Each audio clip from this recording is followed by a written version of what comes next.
The wind rolled over the Colorado high country like a warning, pushing dust across the lonely trail as Natalie Brooks rode toward a place she had not seen since childhood. The old wagon road twisted through pine trees and rocky ridges, and each mile she traveled made her heart beat harder. She hadn't planned any of this. She hadn't even packed properly. She had only known one thing when she left Denver 3 days ago with her saddlebags full of the little she owned. She could not stay in the life that had nearly crushed her. Natalie tightened her grip on the reins of the tired bay mare she'd rented from a livery. She had left her job, her future, and everything she thought she was supposed to be. The moment she walked out of that meeting room, while men argued about money and her voice had been ignored for the last time, something inside her had snapped.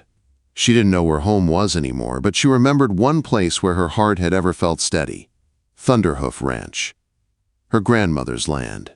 The last good piece of her past. As she reached the final ridge, the view below made her stop the mare cold.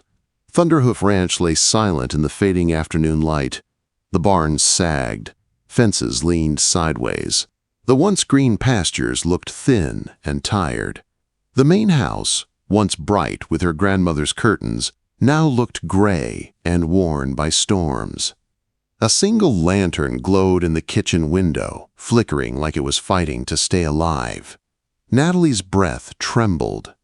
Maybe coming here had been a mistake. Maybe she should turn around. But before the doubt could crawl any deeper, the kitchen door swung open, and a figure stepped out onto the porch. Her uncle Grant. 73 years old.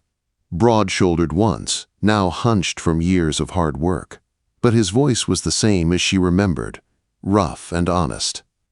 "Well," he called across the yard, "you planning to sit out there till the coyotes say hello, or are you coming inside?" The sound of his voice cracked something inside her. She slid off her mare, her boots touching the ground like she had stepped into her old life again. Inside, the kitchen smelled like wood smoke and strong coffee.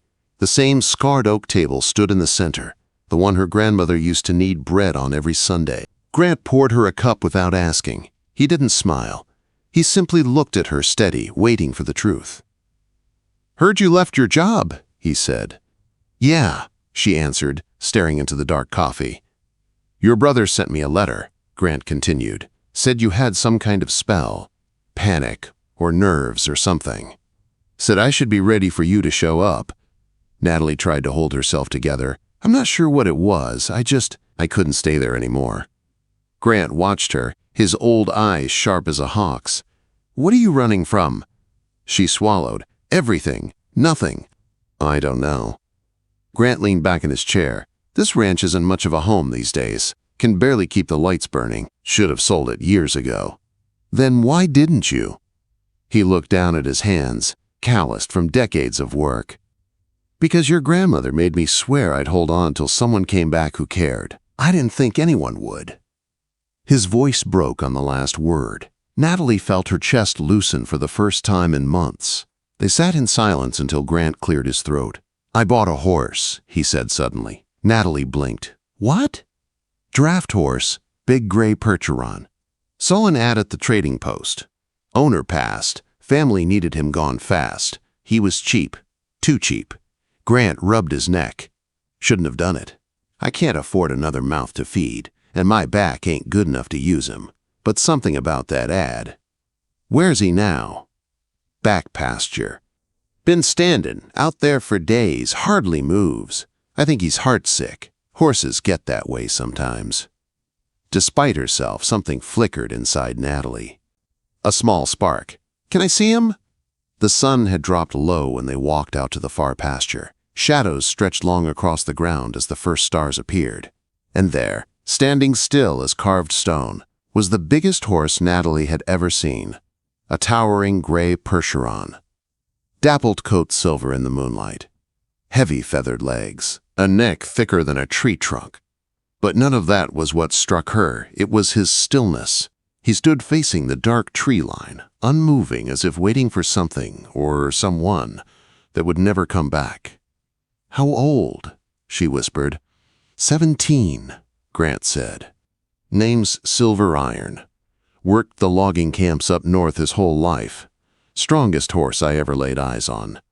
But after his owner died, he stood in a pasture for 3 years. Folks don't have much use for old draft horses. Natalie climbed the fence and stepped into the pasture, slow, gentle, respectful. Silver Iron turned his head. His eyes met hers. And she froze. There was no wildness in his gaze. No anger. Only a deep, familiar emptiness. The same emptiness she had been carrying inside her since the day she walked away from her old life. A creature, built for purpose, left with none. Natalie lifted her hand. "Hey, boy!" The big horse stepped toward her, one slow step, then another. His breath warmed her face as he lowered his massive head. Natalie felt something shift inside her. Something she hadn't felt in years. Connection, recognition. "Oh," she whispered, her throat tight. "You're just like me." She placed her hand on his warm neck. He didn't move away. He didn't look unsure. He simply stood with her like he had been waiting all this time. "Grant?" she called softly, her voice steadier than before. "What do you know about draft horse logging?" Grant frowned. "Everything. Spent 40 years doing it." "Why?" Natalie rested both hands on Silver Iron's strong shoulder. "Because I think this horse and I just found a way to save this ranch." Under the rising Colorado stars, Natalie Brooks made a silent promise to a forgotten draft horse who had been thrown aside by the world.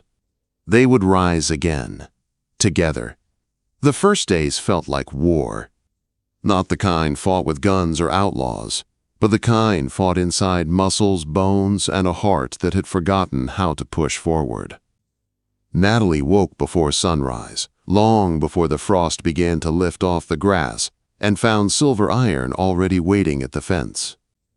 The big draft horse stood with his ears forward, alert, almost eager. It was as if something inside him had sparked back to life the moment she touched his neck that first evening. Grant taught her the basics in the old barn, moving slow but sure despite the stiffness in his back. The barn smelled like dust, leather, and old memories. Harnesses hung from the beams, cracked but usable. The work collar alone weighed more than a sack of grain, and Natalie struggled each time she lifted it. "You're overthinking it," Grant said from a wooden crate where he sat watching.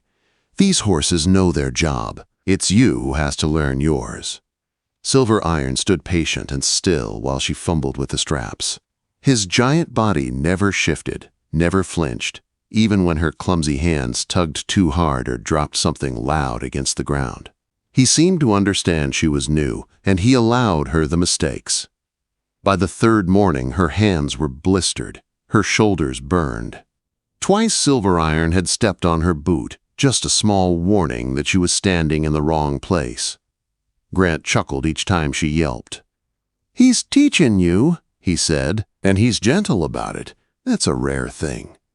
But it was more than training. Each passing day, Silver Iron changed. His ears perked more often. His eyes brightened. He moved with purpose again. He no longer stared toward the tree line wishing for something gone. Instead, he watched her. He followed her. He listened for her voice. They were learning each other. On the 5th day, Grant cleared a small training area in the pasture. A single pine log lay across the ground, 8 feet long and light enough for Silver Iron to pull alone. Natalie swallowed her nerves as Grant handed her the lines. "All right, girl, let's see if you two can talk to each other." Her fingers trembled. She took a steadying breath. "Walk on." Silver Iron moved forward instantly, leaning into the collar as if he had been waiting for the command his entire life. The drag shifted over the grass with a low scrape. Natalie felt the pull through the lines, a perfect balance of strength and control flowing from horse to handler. "Gee," she said. Silver Iron turned right with smooth precision. "Ha!" Quote. He turned left, the log sliding behind him like it weighed nothing at all. When they reached the end of the course, Natalie realized her heartbeat was loud enough to drown out everything else. Pride flooded her chest. She felt alive, strong, and capable in a way she hadn't felt in years. "Whoa," she said softly. Silver Iron stopped like a stone statue. Natalie ran a hand along his warm neck. "Good boy, you're amazing." Across the fence, Grant beamed. "Told you, that horse ain't useless. Folks just forgot how to see value in old things." That evening, while Silver Iron rolled in the dust with pure joy, Natalie sat at the kitchen table with her notebook and lantern. The ranch wasn't just a memory now. It was a responsibility. And she finally felt ready to take it. She studied everything she could find about selective logging, sustainable forestry, and the rare but growing market for draft horse operations. Horses could reach areas machinery could not. They left less damage, made cleaner cuts, and allowed for careful timber removal that protected the land. It was slow work, careful work, honest work. Work that mattered. Her pulse quickened with hope she hadn't allowed herself to feel in years. The next morning, she saddled her bay mare and rode into town to the telegraph office. She sent a message to Bowman Sustainable Timber, the only company in the region known to hire draft horse teams for environmental logging work. 2 hours later, the telegraph operator waved her back. A reply. "If you have a trained draft horse and a skilled hand, meet me tomorrow at Thunderhoof Ranch. D. Bowman." Natalie's stomach tightened. This was real now. The next day, Dominic Bowman arrived in a sturdy wagon pulled by 2 mules. He was a tall man, with lines on his face shaped by years of mountain work and problem-solving. He stepped into the pasture with the calm confidence of someone who understood land and animals. "So this is the horse you think can save your ranch?" Bowman asked. Natalie didn't hesitate. "Yes, sir." She harnessed Silver Iron while Bowman watched every move. The old gelding stood proud and tall, his silver coat shining in the morning light, when she guided him through the training course. Right turn, left turn, steady drag, precise stop. Bowman nodded slowly. "He's got training," Bowman said, "and heart. That matters more than most folks think." Natalie felt hope rise like dawn. "But," Bowman continued, "this isn't easy work. I've got a contract. Steep hillside, tight timber, delicate watershed. Heavy equipment will tear it apart. Draft horses could do it, but only if handled by someone with experience." Natalie's breath caught. This was everything she had asked for. "We can do it," she said. Bowman raised an eyebrow. "You sure? This job is dangerous. It requires 2 horses and 2 skilled handlers." Grant stepped forward. "We'll find the help." Bowman studied Natalie for a long moment. Then he gave a single nod. "You have 60 days to prove yourselves. If you fail, you won't get another chance." When he left, the world felt bigger, sharper, heavier. Natalie turned to Grant. "Who do we bring in?" Grant rubbed his chin. "Only one person I know who could help. Tough as leather, smart as they come, and mean enough to keep us alive." "Who?" "Celeste Whitehead." The next morning, a dusty wagon pulled up to the ranch. Celeste Whitehead stepped down, a woman in her mid-30s with a stern face, sharp gray eyes, and hands calloused from real work.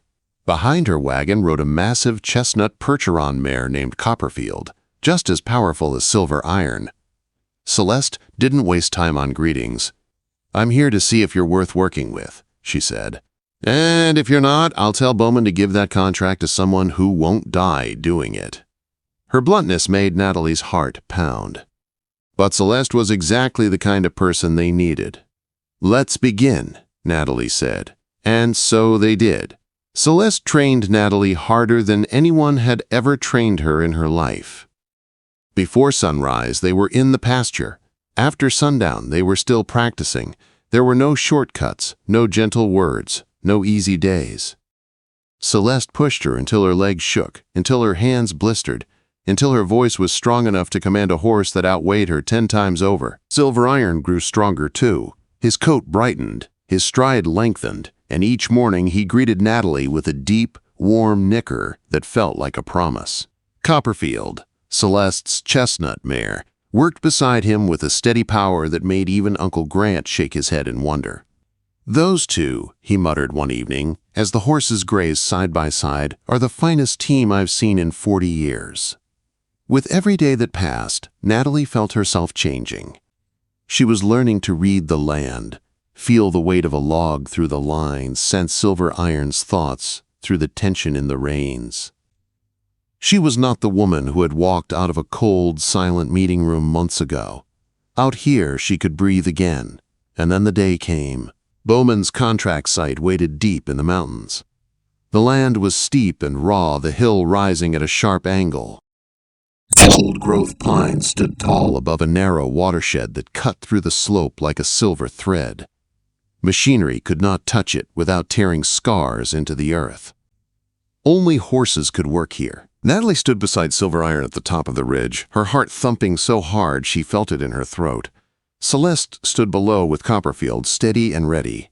"Slow and careful," Celeste called. "We take no risks. We read the land. We trust the horses." For the first few days, everything went better than she hoped. Silver Iron moved with skill carved into him by years in the mountains. His hooves dug deep in the soil, steady and sure. Natalie felt each shift of his weight through the lines, and he responded to her voice with trust so complete it made her chest ache. Logs were dragged down the hill cleanly. The watershed stayed untouched. The land remained unharmed. Bowman visited once, shook his head in disbelief, and said only, "Keep going." By day 10, they were ahead of schedule. By day 12, the sky changed. A cold wind rose out of nowhere. Clouds rolled over the ridge with a strange speed. Natalie felt Silver Iron twitch beneath her hands. "Storm," Grant warned. A hard one. Snow began falling faster than she had ever seen. Heavy, thick, blinding. "We have 6 logs left," Natalie shouted over the wind. "Not worth it," Celeste yelled back. "We pack up and leave." But the snow was already taking the hill. That was when it happened. Copperfield, pulling a heavy log near the steepest edge, stepped onto a patch of ice hidden beneath the new snow. Her rear hooves slipped. The log jerked sideways. "Time slowed," Celeste shouted. The mare slid, and before Natalie could even breathe, Silver Iron moved. He swung across the slope without any command, placing himself exactly where Copperfield was falling. His massive body blocked her slide, his hooves digging into the mountain with a force that made the ground tremble. "Release his load!" Celeste screamed. Natalie's fingers flew. She unhooked Silver Iron's drag in a heartbeat. Free of his weight, the great gelding leaned into the slope, holding Copperfield steady with nothing but his own strength and experience. Snow hit them sideways. The wind howled. Natalie could barely see through the white blur. 30 seconds felt like a lifetime. Then Copperfield found her footing again. The mare pulled herself upright, sides heaving. Silver Iron held steady until she was safe, then stood as if nothing incredible had happened. Natalie ran to him, tears streaming down her cold cheeks. "You saved her," she whispered, pressing her hands to his warm face. "You saved all of us." Silver Iron breathed softly against her coat, calm, certain, brave. They left the mountain before the road became impossible. 2 days later, Bowman arrived at the ranch with his inspection team. He rode back down from the job site hours later, his coat dusted with pine needles and snow. Natalie felt sick with waiting. Bowman stopped in front of her, his face unreadable for a long, silent moment. Then he smiled. "That," he said, "is the finest selective logging work I've seen in 20 years. Clean land, healthy watershed, perfect cuts. You finished ahead of schedule, even with the storm." Natalie felt weak with relief. Her lungs finally opened. "But," Bowman added, "there is one problem." Her heart froze. "I have 12 more contracts, just like this one. And every one of them wants the team that did this job." Celeste grinned. Grant wiped a tear with the back of his hand. Silver Iron lifted his proud gray head. Natalie breathed out slowly. "Then I guess," she said, "we're going to need more horses." 6 months later, Thunderhoof Ranch looked nothing like the broken place she'd found. New fences stretched across green pastures. The barn had been rebuilt, warm and solid. 4 draft horses grazed peacefully, Silver Iron, Copperfield, and 2 young Percherons who were learning the trade under Celeste's sharp eye. Natalie stood in the barn brushing Silver Iron's mane. Students from a forestry school waited outside to watch their demonstration. She rested her forehead gently against the gelding's neck. "Everyone thought you were useless," she whispered. "Too old, too broken. But you weren't finished at all. You just needed a chance, and so did I."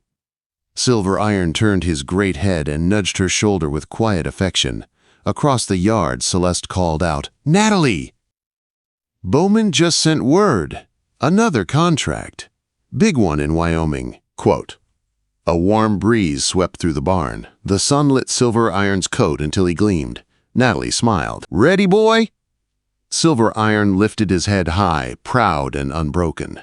Together, they walked out into the sunlight. Partners, survivors, and proof that no one is ever truly useless when someone finally sees their worth.